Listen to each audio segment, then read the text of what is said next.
This is part 2 of the movies that I watched in May. Starting off strong, I watched Fight Club. Let me tell you, Fight Club deserves all of its flowers. To my surprise, this movie is not as artsy as I thought it would be. I was under the impression that this movie was like on some Pulp Fiction type shit. Like on some, like, people say this is one of their favorite movies in film school and you kind of already know how they are in real life. But I don't know why no one decided to tell me Fight Club is a psychological horror movie. The Silence of the Lambs. This movie was way more boring than I thought it was gonna be. Like, the last 30 minutes, golden. And I mean, it has its quotable moments for sure, but like, Jodie Foster just doesn't do it for me.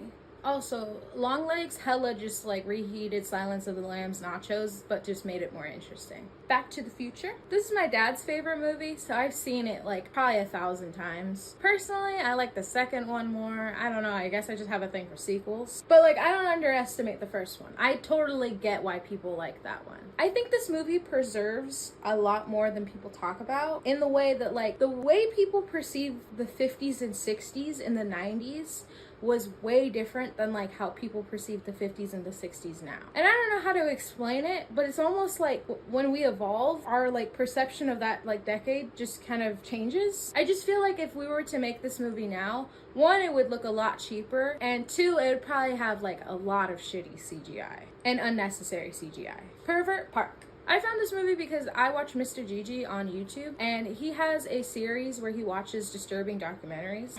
Shout out to Mr. Gigi. The way he described his feelings about watching this movie was what got me to watch the movie in the first place. I think a lot of people perceive this documentary differently, and I'm glad I watched it. I'm glad it was made. But I want to be clear, I don't feel bad for anyone in the doc. I kind of watched it from the point of view is that like, I just wanted to hear the story and hear like everyone's point of view. But there is people online that believe that this movie was made to feel sympathy towards predators, and I don't think that. Lastly is Sausage Party. I really rank these movies like perfectly, I guess. I watched Sausage Party in Colorado with my boyfriend and his siblings, and honestly, I can't believe my mom wouldn't let me watch this movie when it came out. My mom wasn't really one of those parents that would tell us what we could and couldn't watch. I could pretty much watch anything, but for some reason when Sausage Party came out, I was like 15 or 16, and my mom specifically told me that I couldn't watch this movie. Like, I remember she rented it from the Redbox and she told me I needed to leave the room. Which, like, by then I was already watching Family Guy and Robot Chicken, and like, I had like unlimited access to the internet, so I don't know what about food sex was like, no, she don't want to be in the same room as me. But yeah, she made me leave.